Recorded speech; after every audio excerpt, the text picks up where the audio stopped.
PLD Projects presents Holy Snokes, a Star Wars podcast featuring PLD and Matty Gunner. May the Force be with you, always.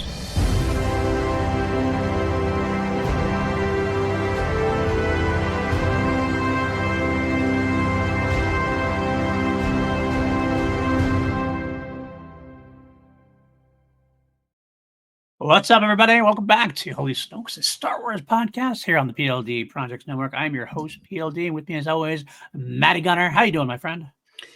I'm doing good. I do just need to check one thing with you, though. What channel are you putting this video up on? The PLD Project Network. Okay. I just want to make sure that you're using the right channel. Oh. Why was I not doing that before? Because of your little mishap the other day. I didn't know what you're talking about for a second, but I'm here with you now. Yes, that was entertaining. I gave Ken. Am I guest hosting the show with Christian Harloff today, or am I talking to my usual co-host PLD? It's the usual one. This is a recording. I will be on the right one, I promise. I was, little spoiler alert, I was watching the Fort Southern Live podcast on YouTube. I was doing some work for Christian Harloff, so I had his YouTube channel profile up while I was working in his channel. I was watching it. I made a comment, not realizing that I was still on Christian Harloff. So also it appeared that Christian Harloff was in the Force Center chat. I corrected it pretty quickly, but I had a great response from the three crew members. You had the comment section a buzz. Everyone thought that Harloff was in the stream, and I was like, I knew it was you, because this isn't the first time you've done it. Not. I do a lot of hard work for a lot of hard people, and I get to a lot of profiles. People trust me, and they should mostly, but I do every once in a while, because I'm multitasking, going back and forth a lot. I will drop off. I've been Action Industries before. I have been Christian Harloff. I think the best saving grace is that at least I didn't super chat as Christian. Oh my god! Because that might have been a problem. Oh, you would just knocked out of my paycheck. The thing was, I knew it was you because, like I said, I've seen you do it before. Right, yeah. It was just seeing the faces of Joseph, Jen, and Ken. I was just like, I really want to tell them. I really want to say something, but I'm enjoying this. Yeah, that was. I was like, I need to let you tell them. As soon as I did, my question is, why the fuck have you not mistakenly uploaded one of our episodes onto Christian's channel to get us some more fucking views? Well, to be fair, I did do it on the audio side of things once. One of our shows? Yeah, because it was back in the day. Christian doesn't do specifically Star Wars shows. Excuse me, doesn't do Star Wars shows anymore, but he used to do a Star Wars show every Wednesday, the same day we recorded Holy Snokes. So it was after an episode of something, and I downloaded them both, and they are both very similarly titled because it was both about whatever episode it was that day. I was reviewing that episode, whatever it came out. So I did the audio thing. I uploaded it, went away, came back, and then someone said something like, "What? Who's this British guy?" Where? So I went, British guy. Who? British guy. I went, oh. Who spotted it? I was a fan, like a listener. Some British guy. How dare you? I am the British guy. And I was like, well, wait, who's British on the Christians? Oh shit.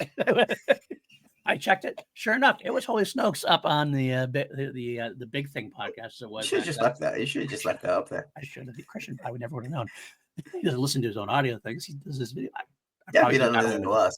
I could have got away with it, but I did fix it. I did. But I did promise Ken that I would roast you to make up for it. So there we go. Consider me roasted. Yeah, fair enough. Boom, roasted. It is what it is. Hey, what can we do?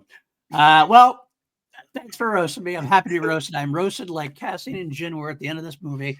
Oh, Jesus Christ. throw it in there. No, this is it was an interesting idea that you had. We obviously covered Rogue One a couple weeks ago before Andor season 2.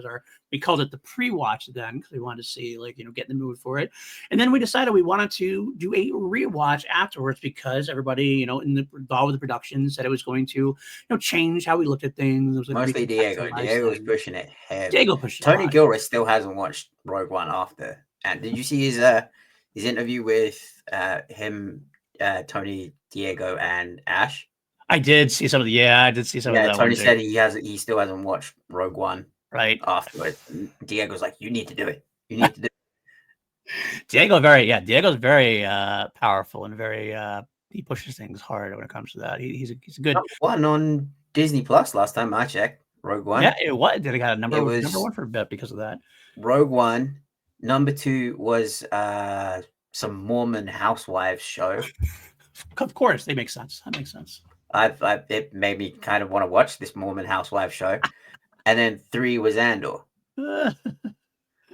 Yeah, that's basically what it is. That's the three it's the Mormon housewives? Yeah, right in the middle. Perfect. Okay. Love it. An Andor sandwich with Mormon housewives. That sounds really dirty. I didn't mean it that way, but hey, it is what it is at this point. All right. So we did do a rewatch, and we wanted to touch base with how it recontextualized this for us. And then we decided that we're going to watch the finale of the new trilogy that we have, which is now Andor, Rogue One, and A New Hope. And next thing, we're actually going to cover A New Hope, because why not? You know what? We haven't done that on the channel. We haven't done bits of that. I haven't watched it in a little while. So we're going to see if possibly A New Hope is in any way recontextualized. I kind of don't think so. We are getting a little bit further away now, but we might as well finish the arc. You know what I mean? Unless, of course, we decide just to, at that point, we might as well just go and watch the rest of the trilogy and just do the whole original trilogy again. But we'll decide that later. We got a lot of decisions to make as far as this show goes. I had to rewatch it twice. Oh, because okay. I watched it once. I rewatched it once for this episode. Then I went and watched Mission Impossible 8 again.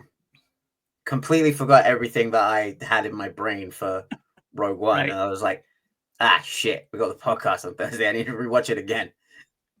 Tom Cruise will do that to you, my friend. Tom Cruise will do that to you. Actually, I ended up watching it like 1.5 times because I watched it.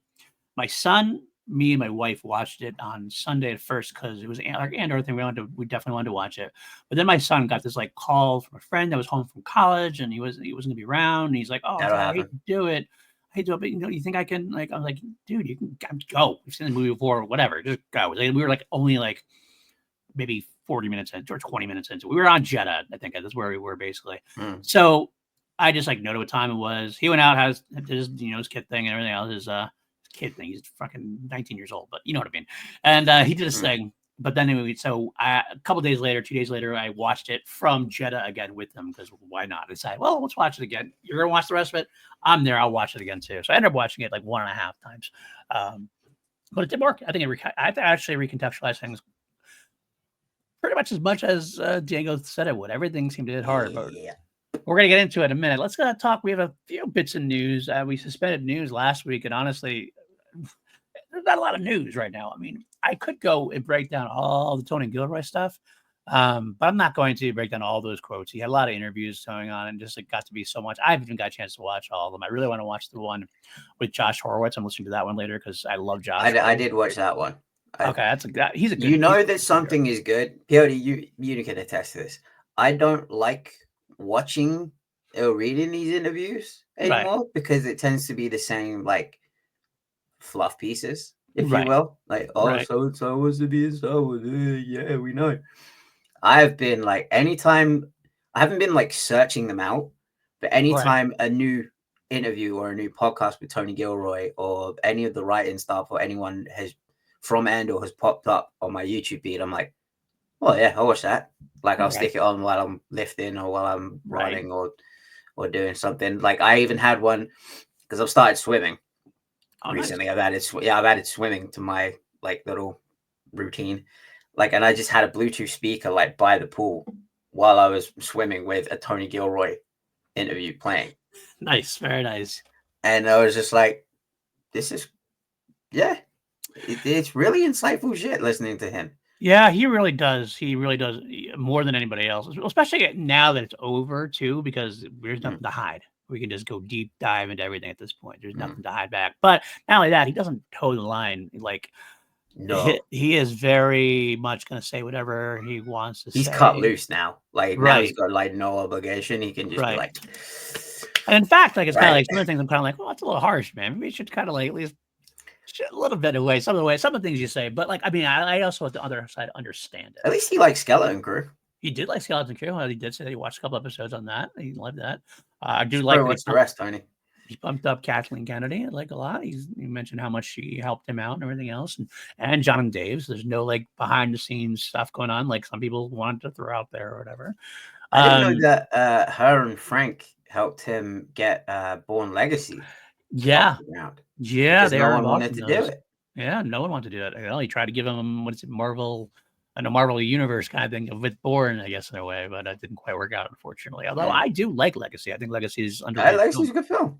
Definitely underrated. Some people just couldn't accept the Bourne film without Jason Bourne, basically, and that was the issue there. But I still think they get up too soon with it. I think it would have been Like better. they wanted to do a big crossover. They should have done a crossover. They really should. Instead, that should have been the next movie instead of Jason Bourne in 2016. Because Jason Bourne in 2016 was honestly a really tired film. I didn't really like that one. That was kind of like like Tommy Lee Jones was really getting a little in tooth now, and he was a little tired at that point. And just everything about it just felt tired.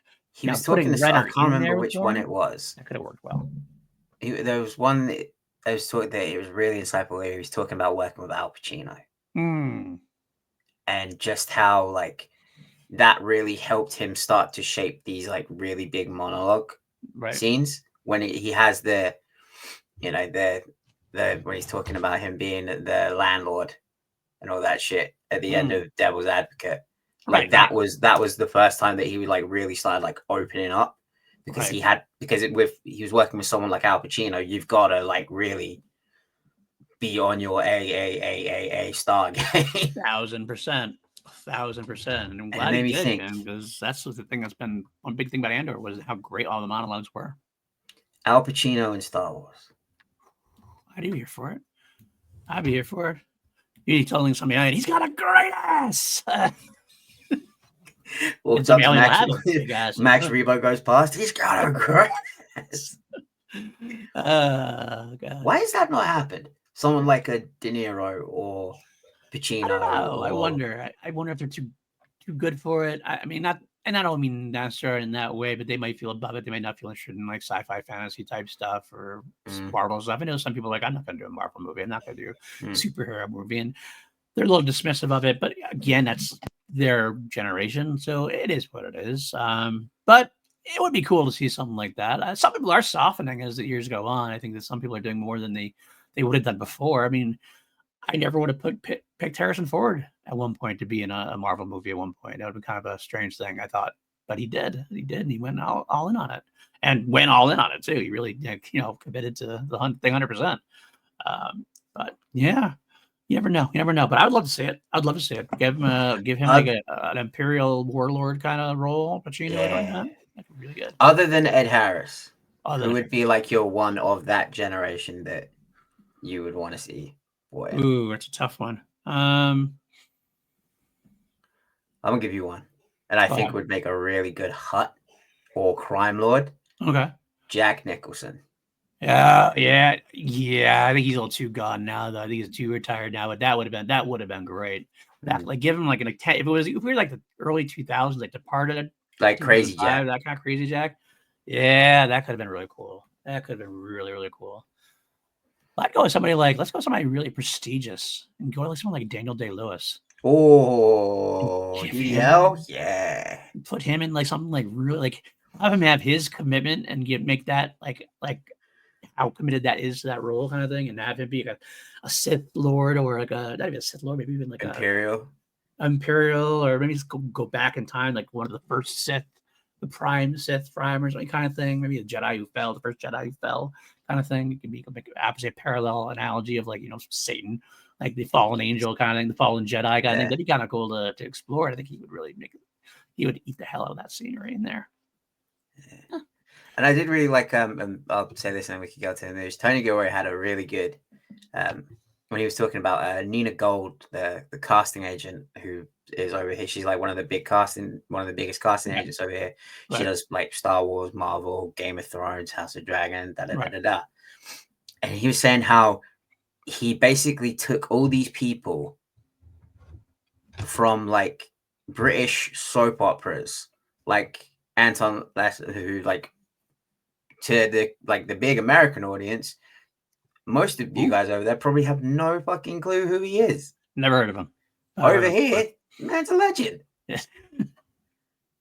I tell you, and I'll give it to you, Brits. I tell you, Brits, like it amazes me You can fucking act. when you want good, like great supporting role characters. I'm not saying you can't do leads either, but you want to populate your world with some great actors that are going to make their marks on smaller roles like that to fill it out. You go to the Brits, and it's the same like 40 or 50 actors that are in everything, but you just can't go in that pool. You plug and play, and you got gold. Yep. Have they been in the West End in the last 40 to 50 years? Yes. You're in there. Pick them. Exactly. So I'm sorry to interrupt you. Tony was saying about Nina.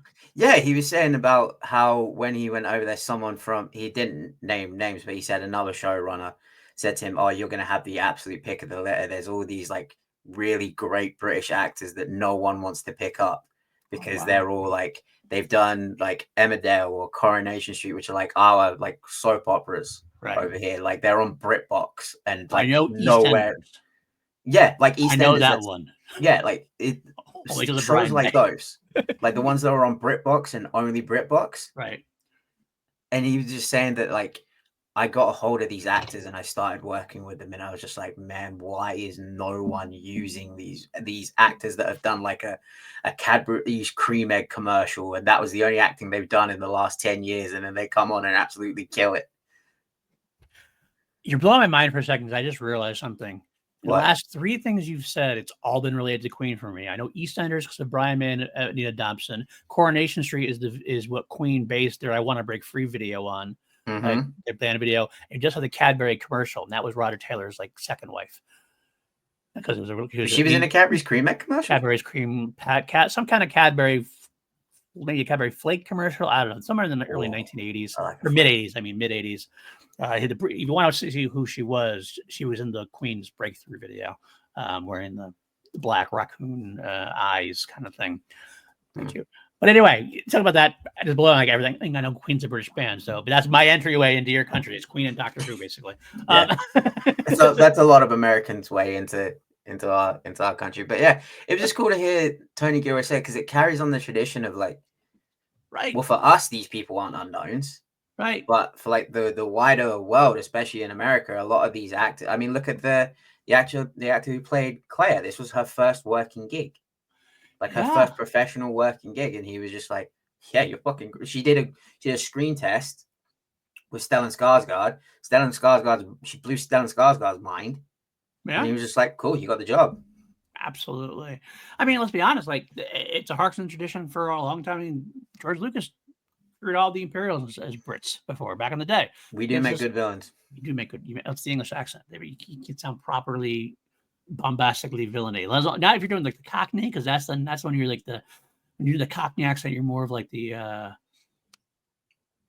down Guy your luck. Ritchie. Guy Ritchie, yeah, you be the anti-hero then. You're like the fast and loose kind of guy you're gonna eventually cheer for, that kind of thing. But and then you have the guys that fake the Cockney accent, like Statham, that are actually like really well spoken. Right. Jason Statham. Yeah. Oh god, that's another guy. I want Star Wars. I want Jason Statham in Star Wars. Give me a Jason Statham Star Wars movie. Sure. If we were to have a heist movie in Star Wars, Guy Ritchie would be the guy that I would probably pull in to do it. Fuck it, let's do it. Like, let's do it in like Mando vs. Eric. You could put Bill Burr's character in there. You could have Jason Statham. You could make it work. Matthew McConaughey, since he's like working in every fucking Guy Ritchie movie now. Tom Hardy, because he's in every fucking Guy Ritchie movie now. I'm ready to expand out, man. We saw Andor. Let's expand out and do some stuff. I mean, I will say, Tom Hardy can reprise his role as the First Order Stormtrooper. That's right. You can see the origin story, as it were. Stormtrooper, a Star Wars story. as it were. Get Prince William and Prince Harry back in it. Yeah. I mean, I to be honest with you, because like I love the Filoni Maniverse and everything else, but with the streaming like coming down and the movies coming, it feels like we are tightening the belt in some areas, and it means we're kind of only going to get a certain amount of things, and that's unfortunate. Because I would love to see like the Mandoverse be like the main streaming stuff, and then like we go nuts on the side. We do like shows like Andor, like this really dark, gritty, like R-rated, whatever kind. R-rated type of show, and then we can do like a heist movie with an action packed, just bombastic Jason Statham type movie kind of thing. I would love that. And then we can go do that's where the horror project could come in.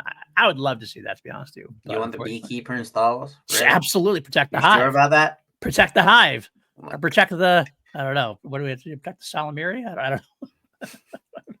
I don't know. Sometimes Star Wars bug. Protect the Geonosians. I don't know. Protect the spiders. Yeah, that's right. Like ones on the spiders. Galactopods. Galactopods, yeah, absolutely. Yeah. Absolutely. Oh man, wow. Love it. I love it so much. But yeah, who knows? We have to wait and see if that ever happens. Maybe if Star Wars and the streaming service starts blowing up again, maybe we can get something like that. But I'm still happy where we are in Star Wars right now. I can't. There's some good stuff coming up, and I'm excited about Visions coming up, of course, this year. Next year, Maul, Shadow Lord, the Mandalorian and Grogu movies coming out. We got Ahsoka 2 coming out. We got a lot of stuff coming up, and I think we're going to get announcements for more soon. Here's how dumb I am. I thought that Mandalorian and Grogu was going up against Fantastic Four next year. No, it's going against. It wasn't until the Mission Impossible trailer that we're going to watch MI8 the other day that I was like, oh shit, Fantastic Four comes out in 2 months. I thought it was next year. But then I was like, oh wait, no, that's Avengers next year. Oh, that's even worse. Right. Yeah. Hopefully, I don't know if one of them's going to move but I mean, they're going to have Pedro like doing the full. Yeah, I guess. They're going to work that man to death. Well, yeah, probably. Deservedly so. Work that man. But speaking of other new projects, let's get into our news. I have one piece of news. It's a rumor only, so definitely big time rumor. Not even from Star Wars News Net. That's what I'll say. And it's a story you're gonna hate, Maddie. Just so you know, who wants to be in Star Wars now? No, that's not that. Disney supposedly, rumorly, has it that there are plans ahead for the character of Bix. Why do I hate that? Because you wanted to have them end. Oh yeah, that's true. Yeah. As well, the key characters, I'll read the article and you can comment on it. While the key characters of the series died in scare after the events of Rogue One character who wasn't there and continued to live on was Cassian's friend turned lover, Bix. Final scene in the series sees the introduction of a child she and Cassian Andor had. What? They've always been lovers. Don't be like friends turned to lovers. They've always been. Well, they're kids. I think they were child friends. Tim was just a distraction. The final scene in the series sees the introduction of a child she and Cassian had, a child he will never get to meet. Now, there's Scooper reports that rumblings that Lucasfilm has more plans for the Bix character. What those plans are is anybody's guess. Some fans, let me say, I should actually put this, some stupid fans, that's what I'm going to add, the stupid part, have speculated Oscar Isaac's Poe Dameron is that child growing up, despite his... Bro, I said that last week. These fucking morons that think that Poe is Cassian's kid. I agree.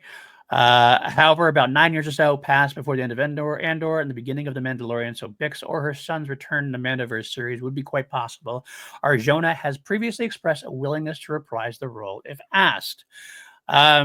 Don't ask. So I have 2 minds of it myself, but go ahead, you go first. Don't ask. Either line. Don't ask. Keep doing movies with Glenn Powell. Like do Hitman 2. All right, this is what I got to say about... But bringing Timothy Oliphant to do a crossover between Hitman with Glenn Powell and Timothy Oliphant as Agent 47. Nice. Bring them together. I like that. I that sounds like the worst fucking movie ever made, but I would rather watch that. In there. Yeah. So here's my mindset on it. I don't disagree with you about the ending of Andor being such a kind of happy ending that and seeing them again would almost... would it lessen Cassian's sacrifice? Maybe. Yes. I don't know. Depends on how it's done, I think, honestly. Here's the thing also, though. Adria is hot. And I don't mean like physically hot. I mean like she's like going to be a superstar. Although that is true. Right, that is true as well. But she's a superstar as well. She's a superstar in the making. And if she wants to work for you and be in your thing, she can only make a show better. So if it's done properly, I'd be open to seeing what it is, honestly. I get both sides of things.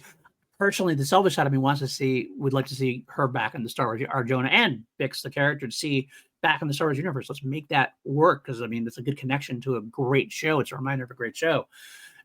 Her under Tony, not under Tony Gilroy, is a little interesting. We'll have to see how that would work, how the character can work in a different tone, different setting.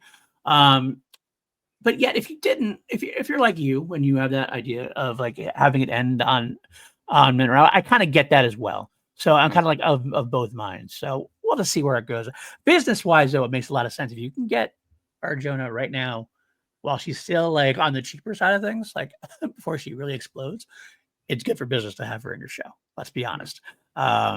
Just this particularly business side of things. I know you don't care about the business side of things ever, generally speaking. I prefer the art over the business side of things, but I think the business side of things are fascinating. And I try to look at it that way to see where the tea leaves are going to go. If you know what I mean. If she was to show up as like a little brief cameo, and it's her on Mina Rao, and like she just helps out with something, fine.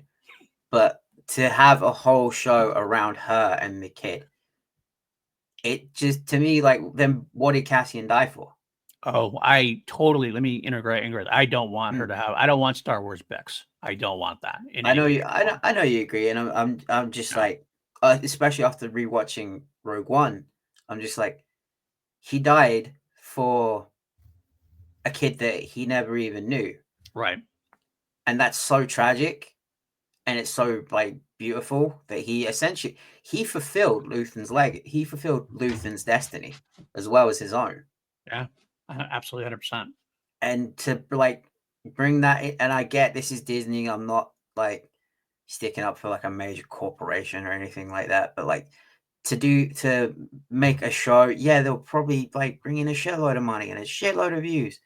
But then what would be the point of Cassian's sacrifice? Like that's it. That's not a little thing. That's not like rewriting how Cassian met K2. That's a big deal. Well, I mean, but it's not retconning anything, so that takes that out of it. It's not like it's changing anything really. It's not, but you know, I mean, it's not like a small little thing. Like this is. It is a big thing. It is a big thing. And that would be a definite. But here's another thing that one like Mark IV.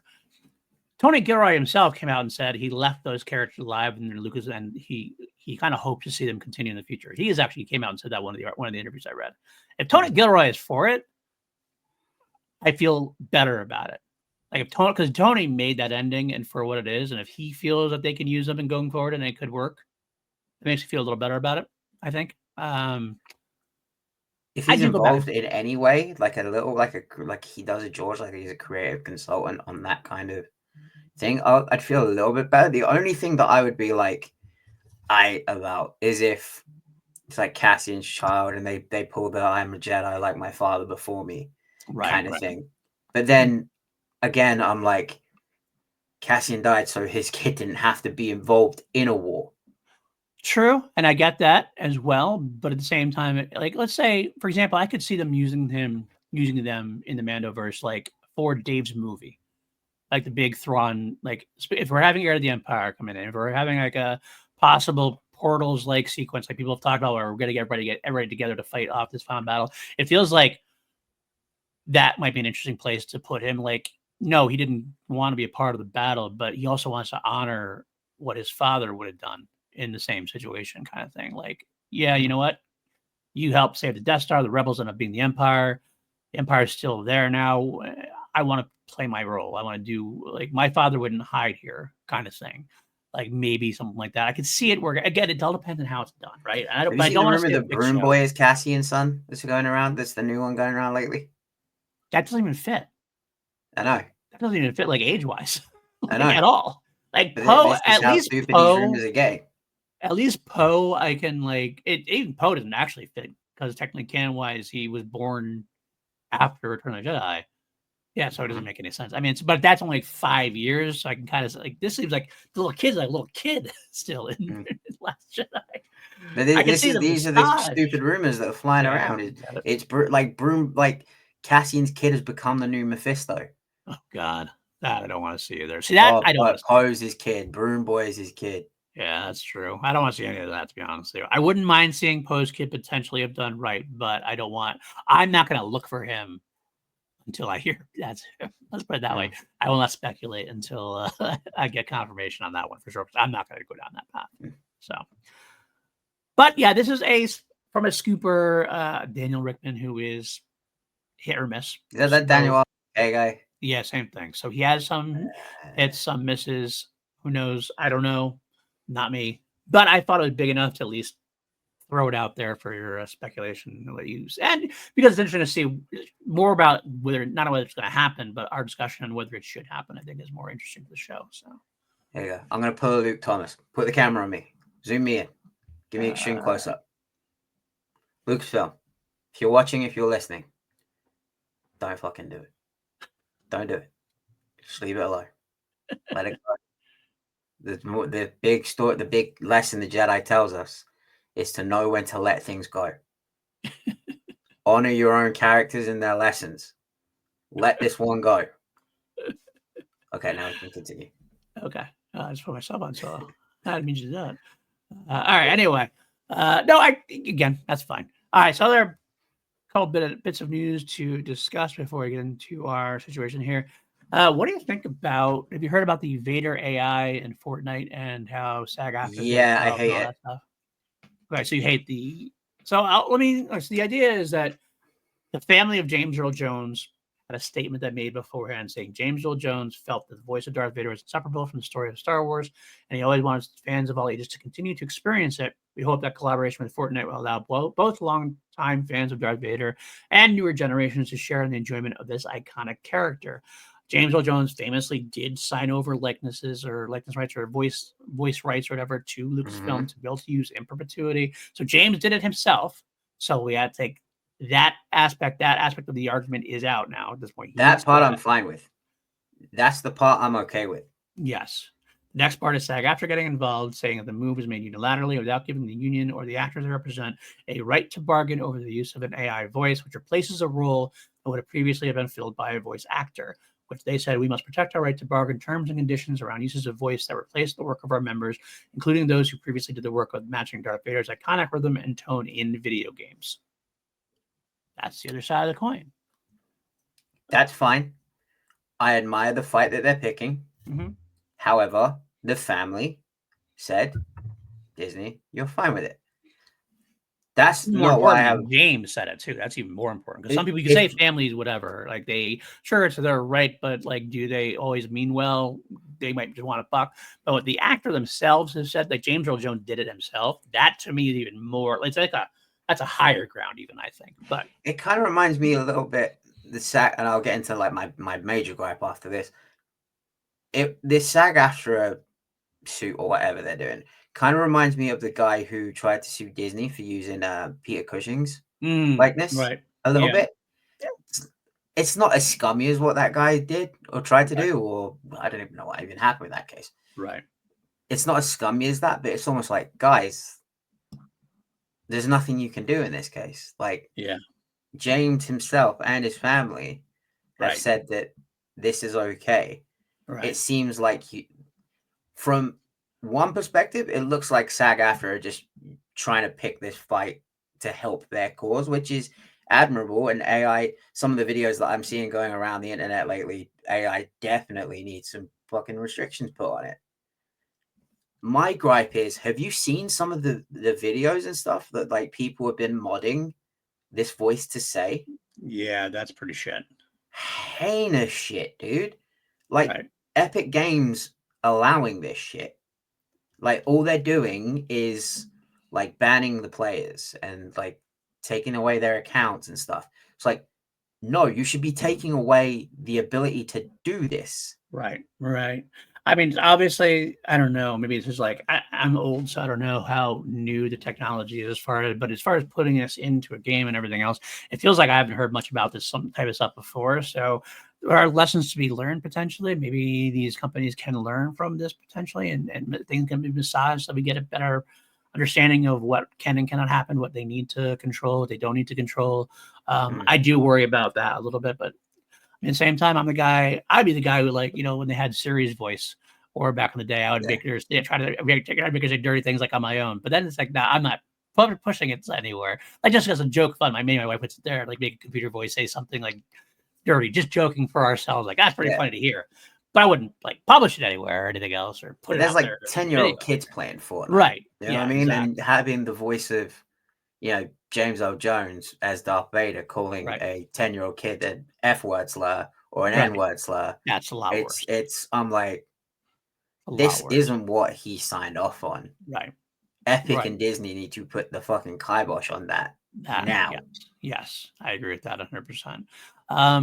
I do think it's an interesting tactic by SAG-AFTRA. I know they're in kind of a free fall in terms of so much technology is coming, and they have to figure out how to protect their union members and protect artists, which I completely understand that aspect and think they should be as strong and as willing to go to bat as possible. I even think that even though in this particular case, I would rule against them, and because of James Earl Jones signing off and doing the rights, I would rule against them that way. However, I actually still think they should sue here, though, just to kind of like keep this story in the paper, like keep this in the media at least. That, like, hey, we're fighting for our union members here. Our union members are under attack due to a lot of AI stuff. And we might not be winning this one, but we need to win. We need to win some of them. We need to keep this like kind of going in a way. So it's an interesting story for sure. And I don't know the whole details of it. Aren't SAG-AFTRA in a load of shit at the minute for like John Voight writing to Trump or something, asking for incentives and shit like that? I haven't read up on the whole thing, but I was like flicking through Instagram the other day, and there was some actor, I'm not aware of their name, sorry, but like they were essentially ranting at SAG-AFTRA for being in league with John Voight, which is fine. John Voight is less said about him, the better. He's a little crazy at this point. He's a crazy kid guy at this point. Yeah, he's gone full crazy Gibson at this point. But yeah, it's a bold strategy, Colin. Let's see how it works out. Absolutely. Okay, that's fair. That's all I have to say about that, because I don't have anything more intelligent to say. So let me know in the comments. Maybe you do. What do you think about it? Do we get it wrong? Maybe. I got things wrong all the time. Not perfect. All the time. All right, the other bit. I did pull this from an interview from Tony. The one thing I did want to talk about, because specifically I think you and I would really like it, but reportedly there was a K2SO full-on horror episode of Andor initially planned. Oh yeah, this was in his interview with Horowitz, right? Correct. I remember hearing this. So Dan Gilroy wrote an amazing, entirely self-contained episode that was episode 209, which is now Welcome to Rebellion. So, I mean, not that I don't want to place Welcome to Rebellion, don't get me wrong. It was an amazing episode that was like a horror movie. It was the K2 story. They had to bring this huge, ugly tanker ship to Yavin, and there was a KX unit that was trapped inside there hunting. It was sort of like a monster movie with K2 in it. It was really, really cool. Unfortunately, it seems this hypothetical episode was cut due to budgetary issues. Apparently, bringing a CGI droid like K2SO to life is super expensive, hence why he arrived so late in the 2-season series. It's like what we did with Aldani. Danny got burned twice. Danny wrote the Aldani episode pre-COVID, where there were like 2,000 people in Aldani. It was like Glastonbury, this huge festival. And then by the time we got there after COVID, they said, well, you'd be happy if you got 150 people there. We're like, oh my God, we have to change the whole story. Everything had to change. I would love to have seen a K2SO horror episode. Like, I would love to have seen that happen. Like that. I mean, we saw a little bit of it in Corman. The hallway scene as well. And the hallway scene, that's part of it. But a whole episode where like we were like trapped on a freighter and they had to go around a ship. They had to like break them down, find them, and stop them, and then I think that could have been. I mean, that could have been very fun. A lot of fun. Does it fit the Andor tone? I don't know, but I think they could have made it fit the Andor tone enough. Yeah. And the budget was already pretty damn high. Yeah, that's why K2 would show up to like really the 8th episode. No, actually, honestly, technically speaking, like the 10th episode, 11th episode. I see he made that small appearance at the end of 8, or the end of 9 rather, the end of 9. But then he that was only like what 30 seconds, maybe a minute. Then Yeah. he came back actually in 11-12. So, And also, like, the character of K2 doesn't really fit that Gorman arc. correct. Because that, again, like, he is hilarious. It is. He's comedy.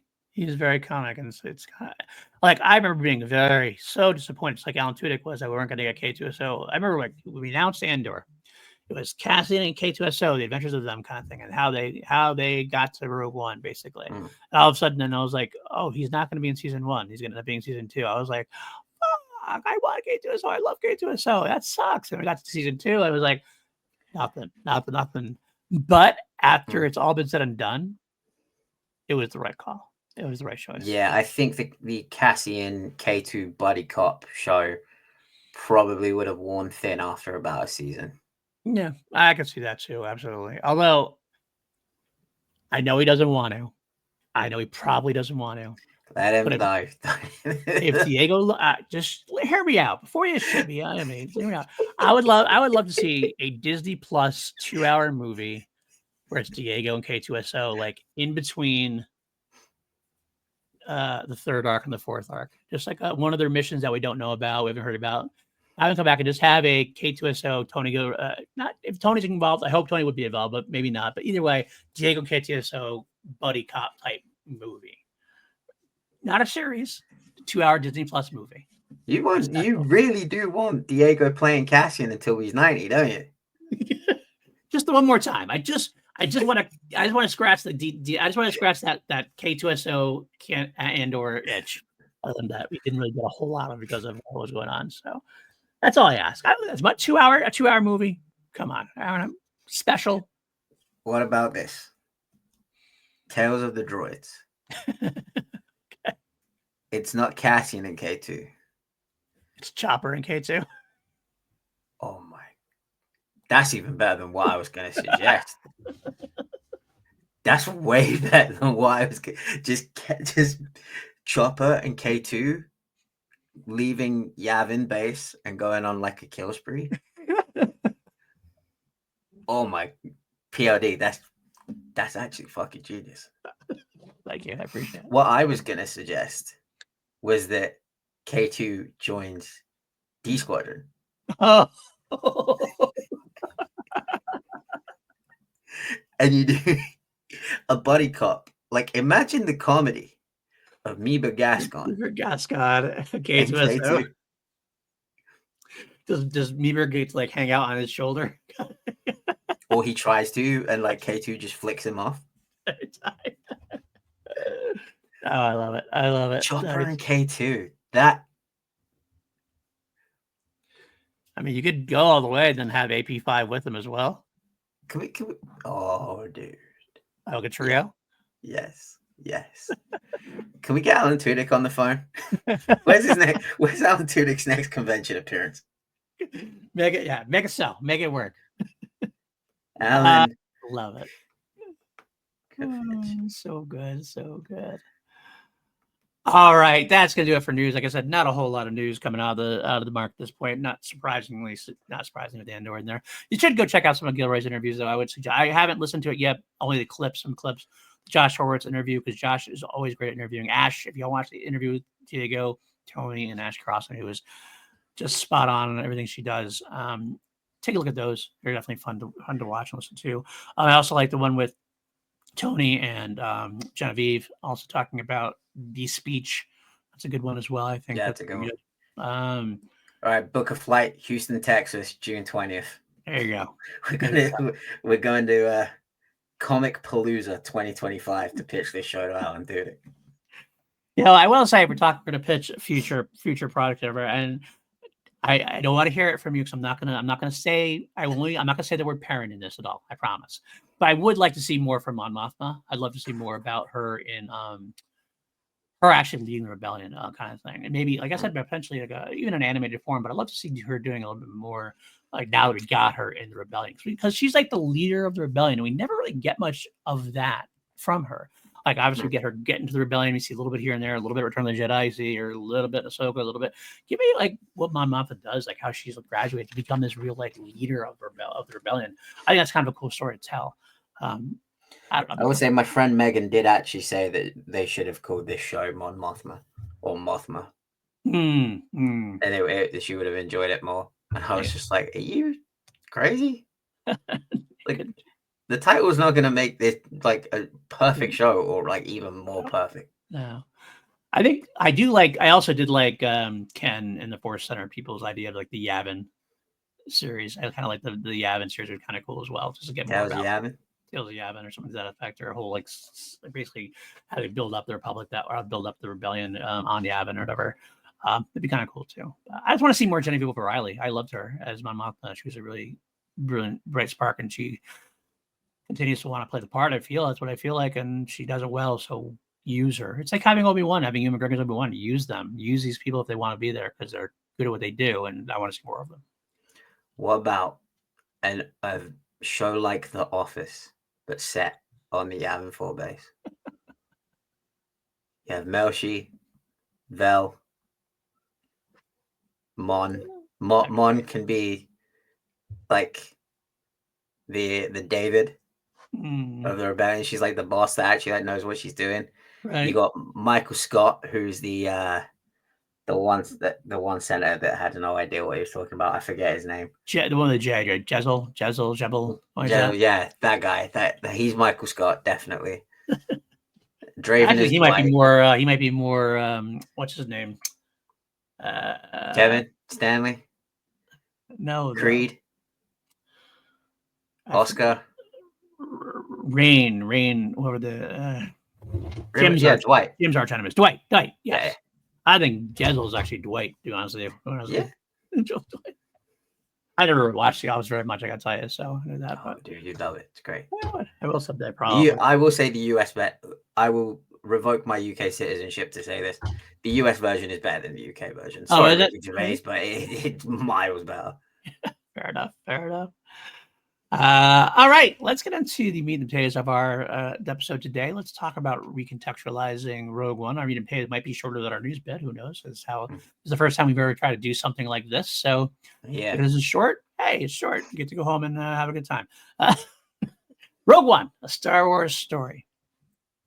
How do we recontextualize? I think we should just kind of go. I don't want to go beat by beat, but at least maybe, set by set as we go.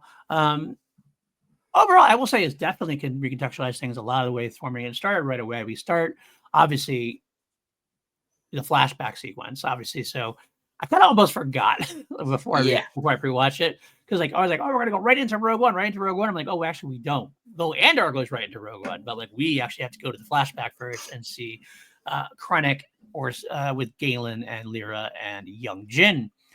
And I think Andor did so much good for Orson Krennic because Krennic, the whole movie, without any context or any background, everything else, he was very much he was bumbling. He was bumbling a little bit under Tarkin, under Vader. He was kind of like a lackey. He kind of didn't feel like he had the same kind of power. He almost felt like he was a wannabe. Like he was almost felt like not nearly to this level, but like a Cyril type. Like if Cyril's 100 and he was like a 5 of that in a way though, but because he wasn't like getting things done. He was just trying to make his mark, but could never quite get it done. This through no fault of really his own. Tarkin just took over things and everything else. But the beginning of the film, Krennic felt so much more menacing to me because of the contextualization of Andor. How'd that work for you? You hear that? Yeah, absolutely. It was like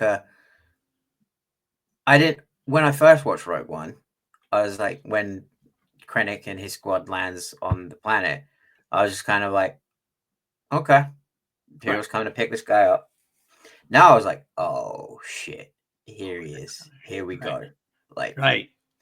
This is a big thing. One thing I did want to raise about the flashback scene, I have questions surrounding the Urso family. Okay. And whatever in their right mind possessed them to leave a small child with Saw Gerrera? Like, can we call whatever the Star Wars version of Child Protective Services is? Because I have questions. Yeah, it's a good call. I mean, he's not helping Rido quite as much yet, I think, at that point when they first leave him with her, but he still is very much so a radical partisan type character. I think It's it must crazy. have been like, who else did they have to leave him to at that point? Saw obviously got them off planet. Did we ever learn through the books and stuff? I remember reading Catalyst. I remember reading this book, but I don't remember how Galen and Saw came to like know each other. I Like, don't how did think so. they?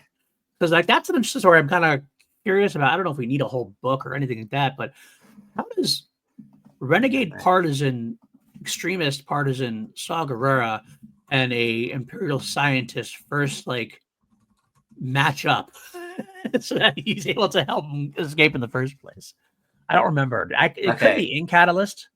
So, having been disillusioned from the Death Star project, he sought help from Saw to escape the Empire. So basically, Saw helped him escape. Right. So I'm just like, how does he like go to Saw? Like, how does he make? I mean, is Saw just like, well, he's a big rebel name and he'll love me? Is that maybe that's all it was potentially? I guess because you don't know who the other rebels were potentially. You don't know who Luthen is. You don't know who Bale. Can't go to the Senators. You don't know the Bale and Mon are anywhere near. They probably aren't at that point anyway. They're just kind of like just starting out.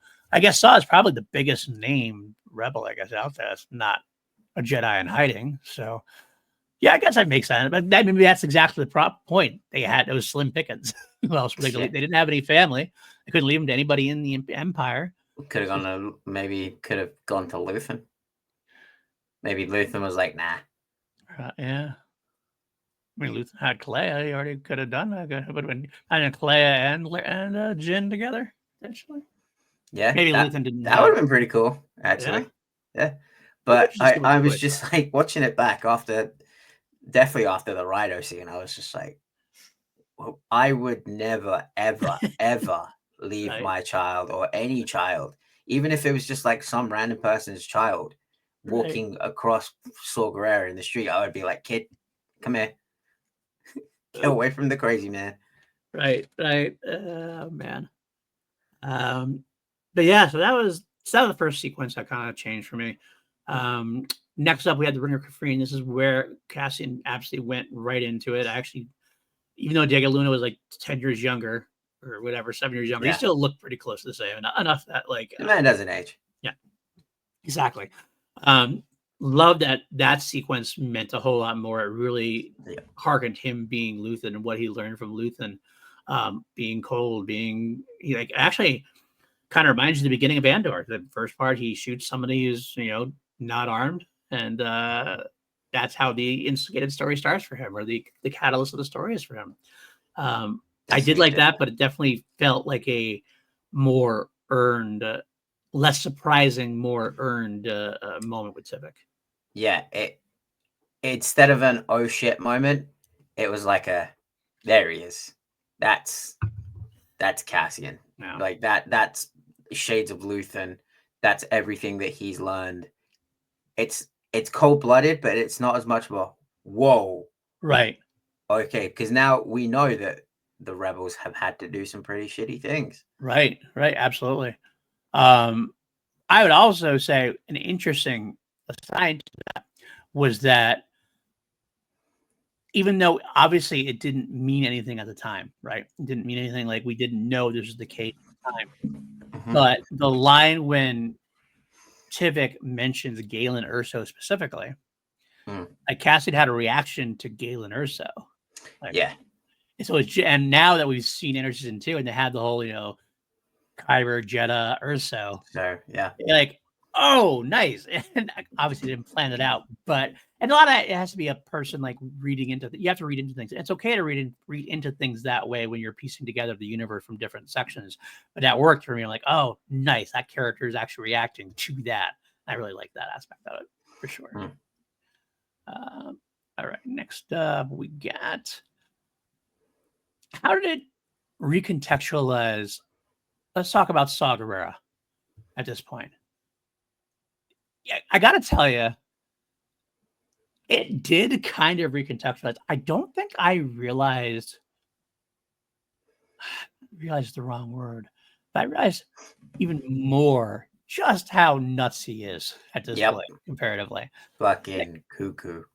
like really off his rocker. Like I think the first time I saw it, I went eccentric in my head. I thought eccentric, but now we've seen the ride out and we've seen the like development all the way back from Clone Wars into his appearance in Rebels and Bad Batch, and then in Andor he's kind of gotten a little more loopy through, not loopy, but a little more like nutty throughout. And by this point, like that sequence he had with Jin when he like all of a sudden says like, did you come here to kill me? Kind of thing. Like, and then, but then followed up with, not much of me left.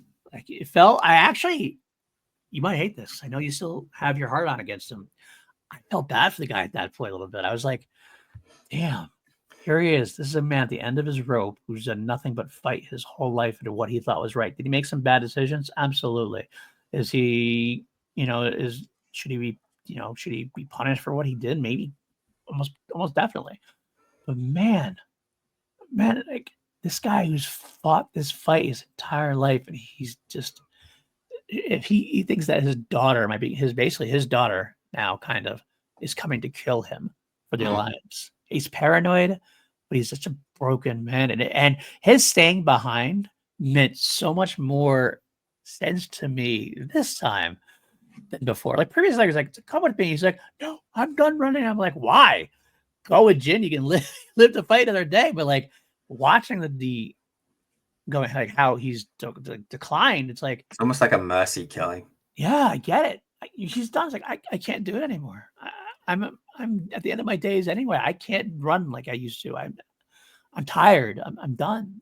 I have people who hopefully Jin will take it on for me and see it through to the end. Like, he's not going to see that sunrise just like Luthen did.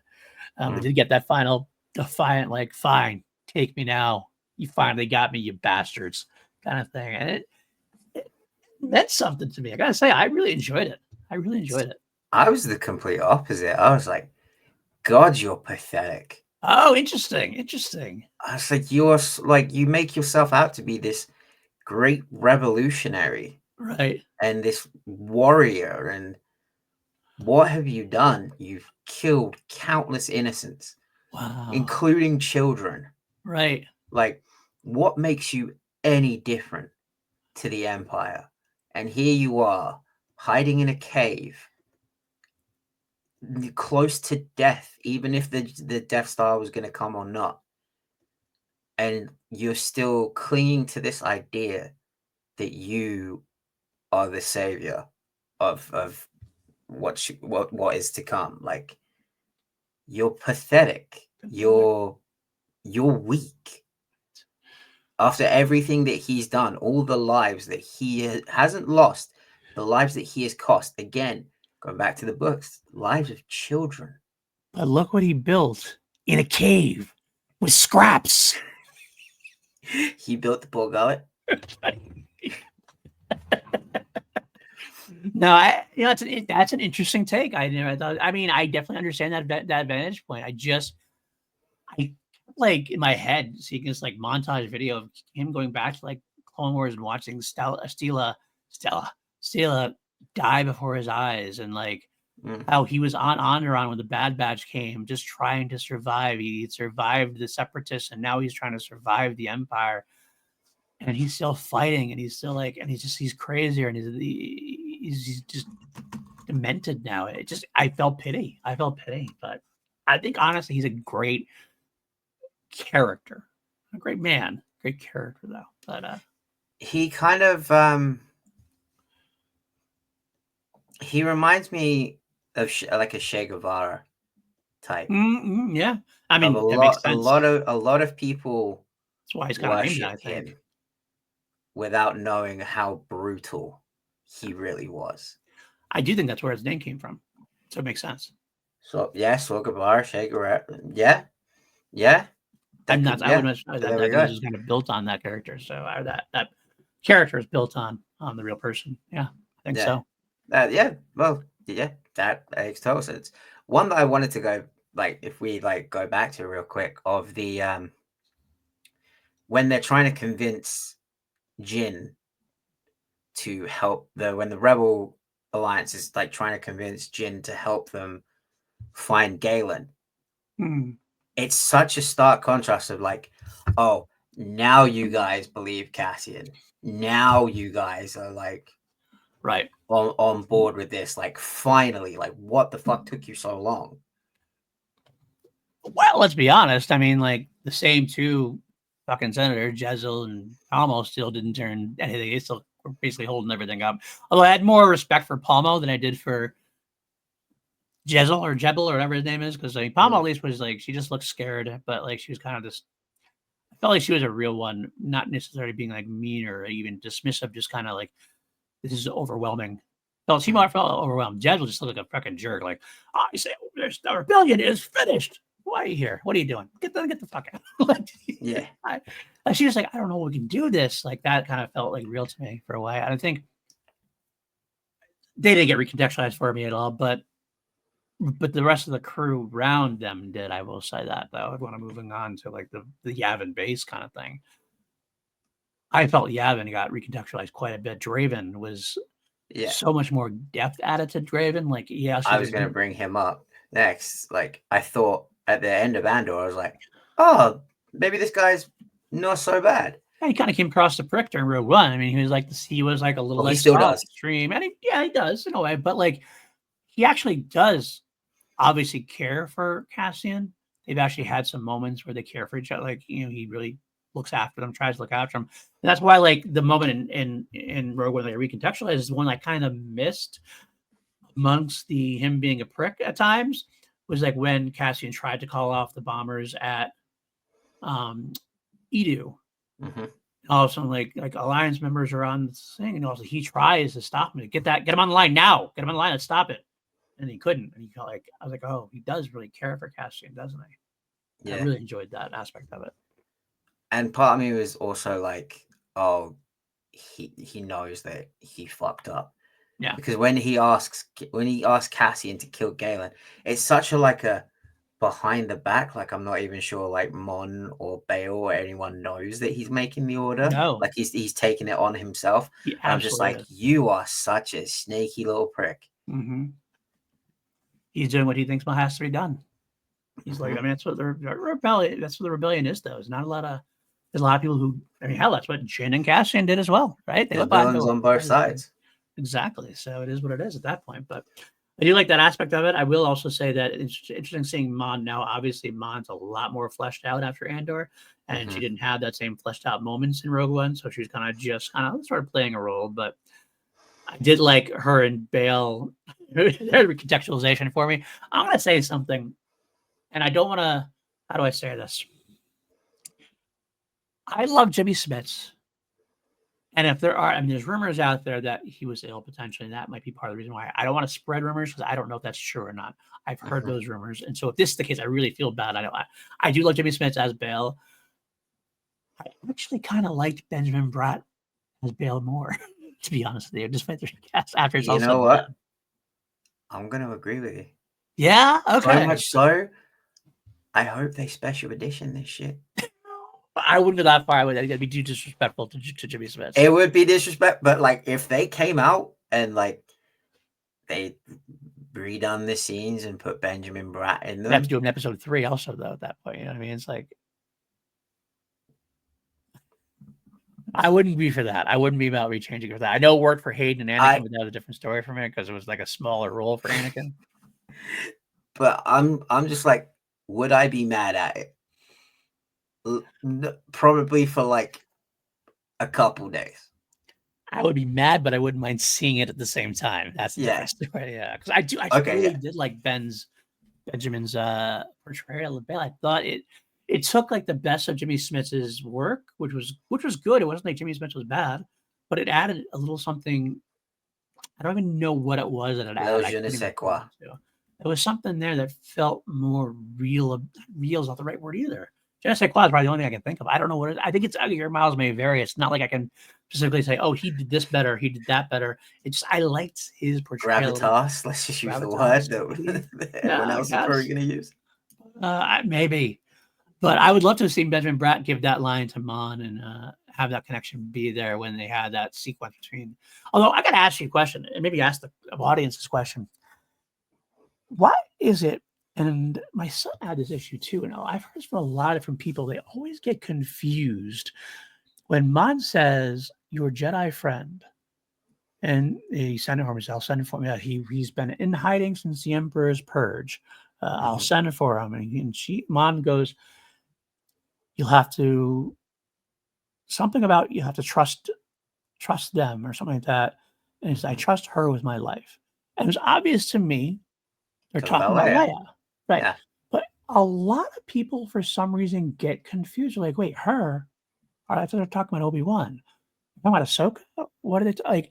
And I don't like quite get where the misdirect is, but I've had enough smart people, like very smart, intelligent people, like confuse that. And I'm like not sure where the communication comes in. It's because they're talking about Reva. They had the plan all along, and all these people just don't want to admit that Reva is an important part of Obi-Wan.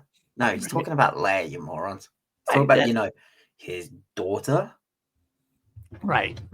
That's what I mean. We know it's Leia because that's exactly what it is. It's about getting Leia there. Although this actually did make me question something for the first time. He's sending Leia to get Obi-Wan. And why is Leia at Scarif?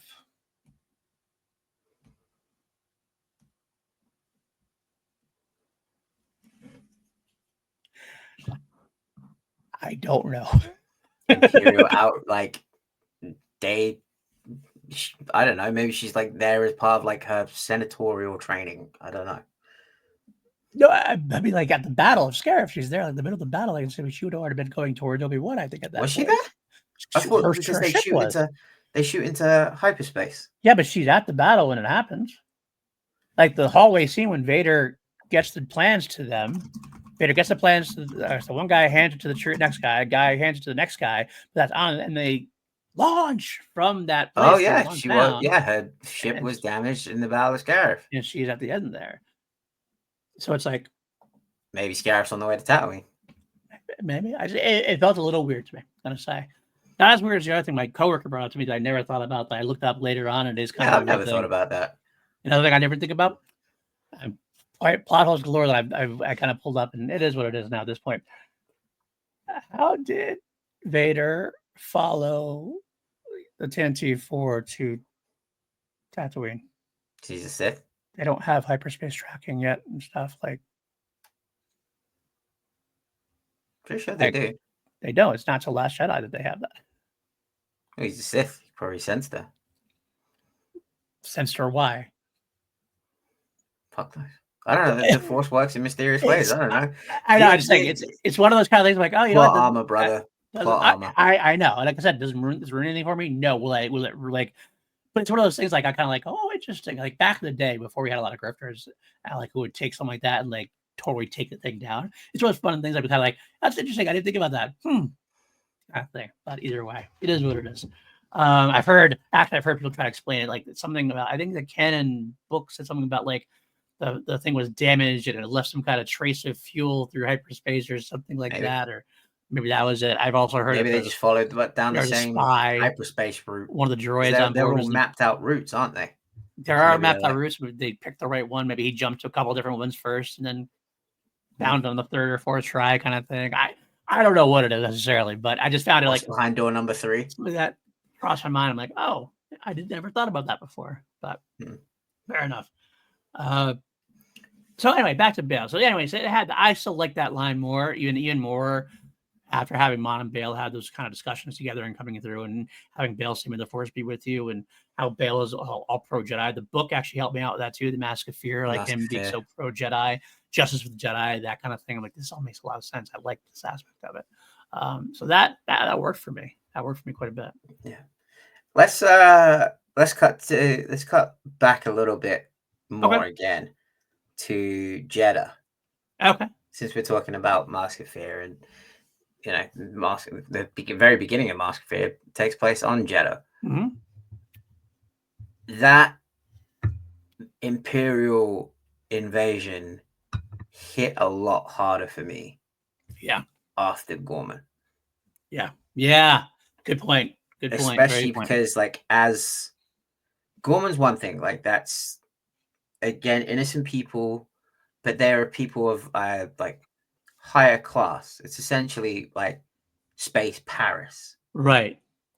This is like the space Middle East. Like this is a Right. Yeah. holy, and it like even more amplified by like current events, like everything going on in Gaza and all this, like these holy places, and the Empire just come in and just start killing people to take what they think belongs to them.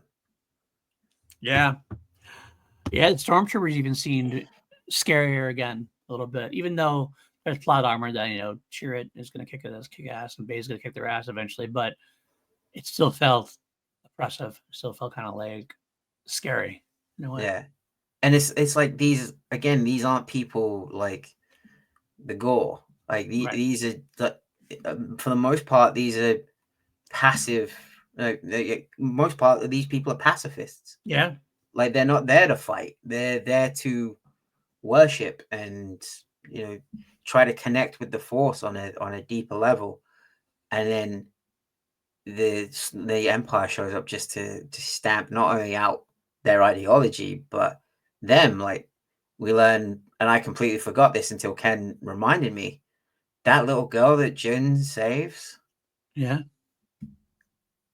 Fuck, man. Yeah. We didn't see kids get it on Gorman. Yeah. But the fact that they're willing to go that far to eradicate children to get their hands on Kyber. Yeah, it's tough. It is tough, and it definitely hit further after we got what build up to Gorman and everything else. That just it's a little frightening, and definitely pushed a little harder for sure. Nowhere's safe. There's literally nowhere is safe.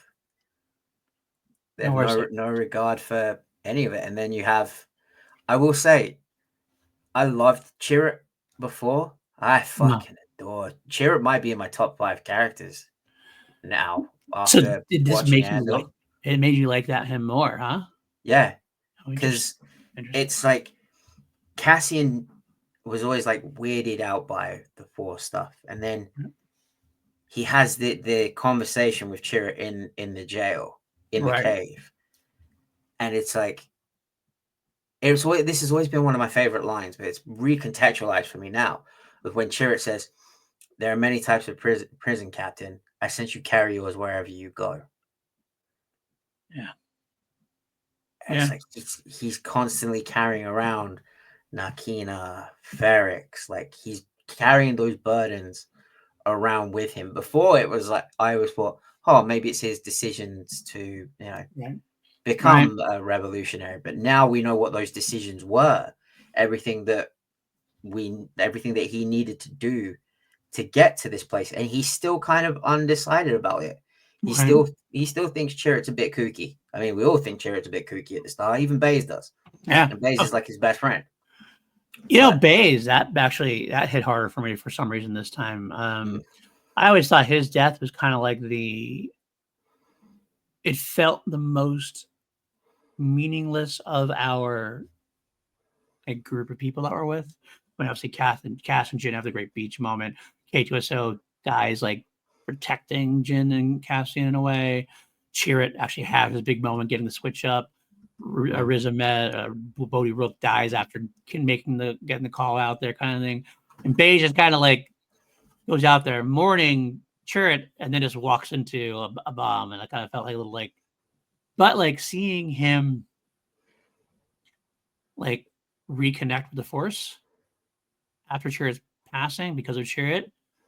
Damn, I really want, I know they have a book. I remember reading their book. It's a great book too. I remember reading the book and being like, yeah, I don't remember a lot of it, but I really would love to see more about how Baze lost his smile, so to speak. And like, I could see a Chirrut and Baze story somewhere, whether it be, I don't know, Tales of the whatever, or I would even mind reading a series, a Guardians of the Will series, or like even more of a book, even more of an adult book or something like that. Because I'm fascinated by those characters and how that works, and like maybe just Chirrut and the Force Healer kind of like know each other, got kind of like, or Force Healers like that. It's like get together a convocation of like people who aren't necessarily Force users or have small tact for the Force, whatever. It'd be kind of cool, something to like explore. I think I wouldn't mind seeing that for sure. And it recontextualized Chirrut's death for me a little bit as well, because like his his unwavering faith, right? Like even in a time when what he believes in is being like categorically stamped out all across the galaxy. Yes. And he's just like, no, this is, I will stand for what I believe over, like, even in the face of my own death. Yeah. And I was just like, fuck, man, we did not get enough Donnie Yen. No, we absolutely did not get enough Donnie Yen. That's why I want more. That's why I want the Chirrut based story to continue, pretty much, if in some way, shape, or form. He's also hilarious too. Oh, he's hilarious. He's funny as hell. I loved him in there. But obviously the tone is different. It's kind of funny. It's one reason I want to do A New Hope next week, is because like Andor has its own tone, which is very unique in the Star Wars galaxy, let's be honest. Game of Tones. And A New Hope was the first Star Wars film that established this tone of the film, which is a very different tone. And Rogue One does appear to be that kind of like right in the middle of it. It's a little like more, it's towards Andor, away from A New Hope a little bit, but it's definitely got a lot of those humor, beat, swaggery kind of like adventure moments that Star Wars has as well. So it's kind of like that nice little, it'll be interesting to go from like Andor to Rogue One to A New Hope. I think that it's not general enough. It's gradual enough that it'll work. And that's why I'm interested to see just how much it works. I haven't watched A New Hope in a while, and I haven't watched it after Andor and Rogue One for sure. So I'm very interested to see how that goes from there. But I like that aspect of it. But you know what on Jedha did not get recontextualized for me? What? Fonda Bab and Dr. Evazan. Still hated it. Still hated it. Still hated it. I get it. I'm actually kind of with you. I do think it was very much you did that just because. Ding, ding, ding, ding. Here it is. Yeah. Remember these guys? Member berries. Yeah. I know those guys. The only way that would ever make that, the only thing that would ever recontextualize that for me is if we get like a short, like the Tales of the Rogue One, whatever book, anthology book that the Force Center guys were talking about potentially. If it was ever, if it was discovered that Hondo helps them get to Tatooine from Jeddah, like Hondo's on Jeddah at the time and flies them for whatever reason to Tatooine to get him off. You want Hondo to be a Jeddah on that day? And he leaves. He gets them to Tatooine, so he leaves to get. That's what I'm saying. You see what I'm saying? Like that's why it would work. Because then I'd have Hondo with them, and I would be like, okay, I'm okay with it now. But otherwise, yes. As long as he gets off the fucking planet. Gotta get the fucking planet. No, fuck well, yeah. They don't blow up the whole planet, do they? They just blow up the city. True. It's just the test. True. The test fire. One thing that did get not recontextualized, but kind of a boost was, and we talked about it earlier, the scene between Krennic and Tarkin. Yes. When Tarkin kind of takes ownership of the Death Star, because it's something that like we find out he doesn't really know much about it until recently. Right. And it's just like Tarkin's just swooped on in and taken the credit. Because Krennic has the moment where he's like, we stand here among my achievements, not yours. Right. And it's just like, think of the amount of people that Krennic had to undercut at this project. Like Dedra, Partagaz, like all those people at the ISB that he probably had to like use and then throw away and discard, essentially like he did with Dedra. Heard. Yeah. And then Tarkin just comes in and does it to him. Yeah, that's pretty for like a fraction of a second. Yeah. Like, oh man, that sucks for you, bro. Like all your hard work's just gone to waste. And then I was like, wait, no.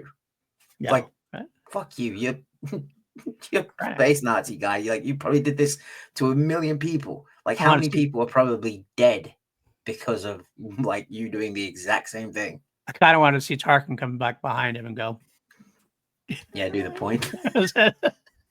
Or Vader do it on right. Mustafar.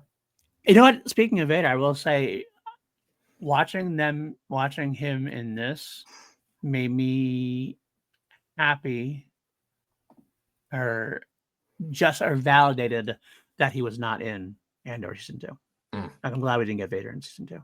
I'm glad we didn't get him. I'm glad we didn't get Palpatine. Oh, I'm glad. Yeah, definitely I didn't get Palpatine. So that was not the proper tone. Tarkin, I'm on the fence about, but I'm almost happy. I'm glad we didn't get Tarkin in Andor. Also, first of all, because it would be like obviously Peter Cushing is no longer with us, so it'd either be a recast, which is hard, or would be a More deep fake, which engaging. I don't want to I have think anymore. I'm pretty sure Tony mentioned that as well. Yeah, That he it did. was considered, but he was like, no. Yeah, it's not do it. And also, but also, I think it actually helps story wise with what I was saying earlier, bringing Krennic up and having Krennic be the top dog of Andor. It makes more sense. Having Tarkin there would push him down and make him less important, less strong. So overall, I think it was the best decision they could have made to not do that. So yeah. Let's see. Anything else? What else? We can talk a bit more about Edu. Cassian really isn't that great of a shot, is he? Like, how many Well, times did he miss Dedra? true. To the point where he's like, I'm not even gonna bother with this. Well, I think he's a good shot. I think he has morals though, and he struggles being an assassin. I think that's part of the thing. Although then you say, but yeah, but he'd rather shoot you point blank in the face. Right, exactly. That's the interesting task we have there. He shoots you like because you got to figure out you really deserve it. Well, on Garmin, let's be honest, there's a lot going on. That's a very big distractor. The whole big stuff going on, and can't get a clean shot. And then he would have had a shot, but Cyril tackled him. In this one, that was interesting. The moral choice he makes by going, "Oh wow, he's stopping because of Jin," in a way. Speaking of that, that's another big recontextualization. Actually, it's partially Edu, but throughout the entire film. In the end, Tony Gilroy said basically that people are going to have to recontextualize. Everybody who thought that Jin was like the love of his life has to recontextualize that he wasn't. It was Bix. And I've had a lot of people get so upset. There are some there was the Raylos out there just like that. Like there were the Ray and Kylo shippers. There's shippers out they're saying that Jin and Cassian are there. And Tony Gilroy being disrespectful because of that, and that they definitely had romantic subtexts there and everything else. And I'm kind of like, some people, I don't want to offend anybody. Like if you're watching the show and you are someone who loves that, that's fine. I have never gotten that angle where I need to ship two characters together so much that changing things would to me. Did you ever? All right, let actually answer the point blank question. What was your thought on even before this, when you first watched Rogue One, were Cassian and Jin romantic? No. Yeah. To me, it was two people, right? We're fucked. Wanna, hold hands and go out together, kind of a deal. Like, who would want to die alone? Like, no one would. I mean, there's a moment where he's got her in the elevator and they're close. And I'm like, they knew each other for 2 days, 3 days at most. And while there's love authority to judge on that, there's love at first sight, but at the same time, it feels like they didn't really have time to do anything. It was just you put two people in a traumatic situation or an explosive situation. That's what happens. Sometimes feelings get sparked. I think Cassian could absolutely have feelings, some kind of feelings for Jin. I looked at the end, yeah, sure. If they could, if they had lived and life had continued, could something have started between them? Absolutely. There was some groundwork laid at that point. But what Tony Gilroy meant is obviously Bix was the love of his life, but Bix hasn't been around for a while, a year plus at this point, a year plus. And it's not like he's just going and sleeping around, but he's not even moving on. It's just he gets thrust into a situation. Things spark sometimes, and you never know what's going to happen.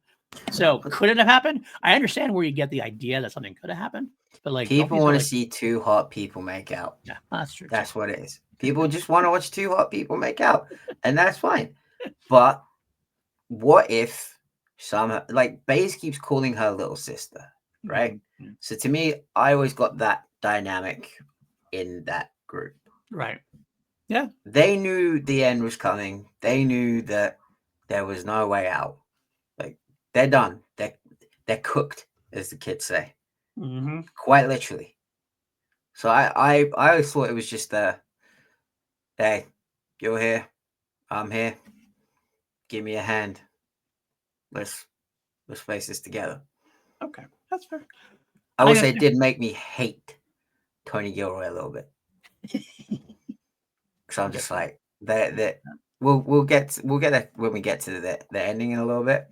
Right. But yeah, the scene with Galen, and when he like jumps in front of his men, I was like, that really emphasized the hero was on both sides. Like, he's such an opposite to Saw, Luthen.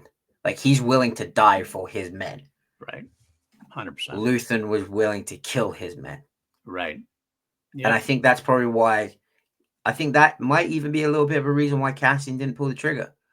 Because when he's about to pull the trigger is when Galen steps in front, because he loses the shot when Galen steps in front of his men. So maybe he realizes, like, oh, I'm not used to that. This guy might actually be okay. Yeah. Yeah. Point. Good call. I like that.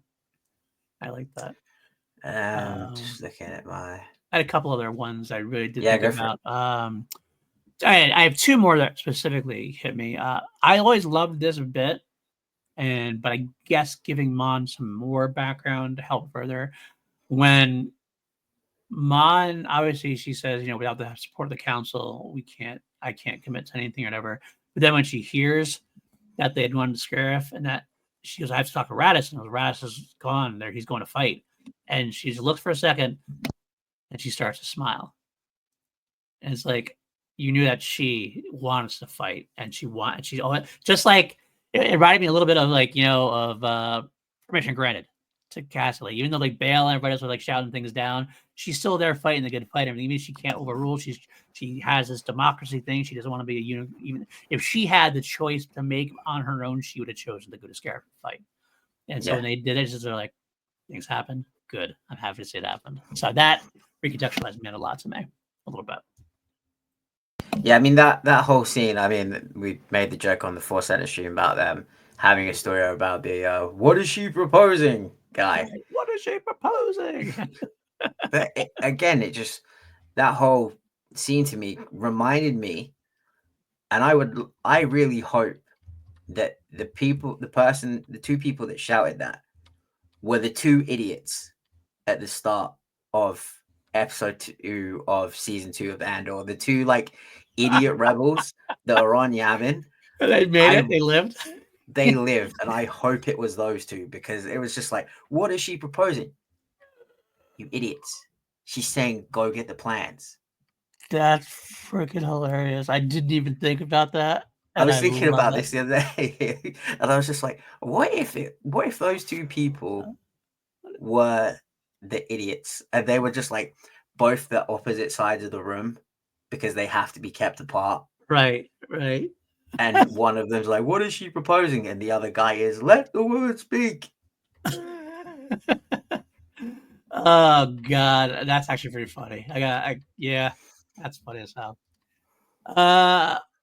One more big one I do want to discuss, and it's the obvious one, and we haven't really thought about. Rebellions are built on hope. Fuck yeah! So I went in knowing that was going to be recontextualized. Obviously, when Cassian said it, I just went. And later on, when Jin says it as a big part of the speech, I was like, damn. And then what I forgot, kind of, but related to now, is at the end when Leia says, what did they give me? Hope. I teared up. I goosebumps. I'm like, and whatever CGI, deep fake, whatever, I don't care. I knew it was Leia. It looked enough like Carrie Fisher to me. I know Carrie Fisher was okay with it, everything else. And I was fine with that, and that made me happy. And I love that hope line was like throughout the entirety of the entire saga now. Like, it's Rebellions are built on hope, and then at the end, hope. Such a powerful moment, and it was always a powerful moment. I'm not gonna lie, that was always, obviously, it was a line that was powerful enough that Tony Gilroy's son wanted him to. He goes, "You got to make an origin for that line." That's what he said. Yeah. It was that Tony's son. So, I mean, obviously, that was a powerful enough line, even without being put in Andor, but being put in Andor like the way it was, damn, makes it even. It's amazing that something that was powerful enough to deserve that is made more powerful now with the background of it. That's a great use of with Favor the Bellhop. Yeah, love it. And it also made me think, like, how many of those people heard Nemec's manifesto? Yeah. Because the Partagas, after because the Partagas hearing it at the end there, obviously it spread further. I love that aspect of it. I think that's great. Like, did Bodhi hear it? I wonder. Maybe, yeah. Because I did get Nemec vibes from Bodhi on Yeah, this rewatch. Like, just this young guy who thought, "Fuck it, I've had enough." yeah, I absolutely. see through the lies of the Empire, even though I was part of it. Yes, I'm gonna 100%. I've had enough, and I'm gonna take this into my own hands. Like, I really love Bodhi, but now I'm like, fuck, man, why did we have to? So many great characters in this movie that Yeah, I'm just like, fuck. yeah, Why did we absolutely. have to lose them? But then I remember back to Andor. I'm like, because everybody fucking dies. Everyone that we grow to love fucking dies. Nice.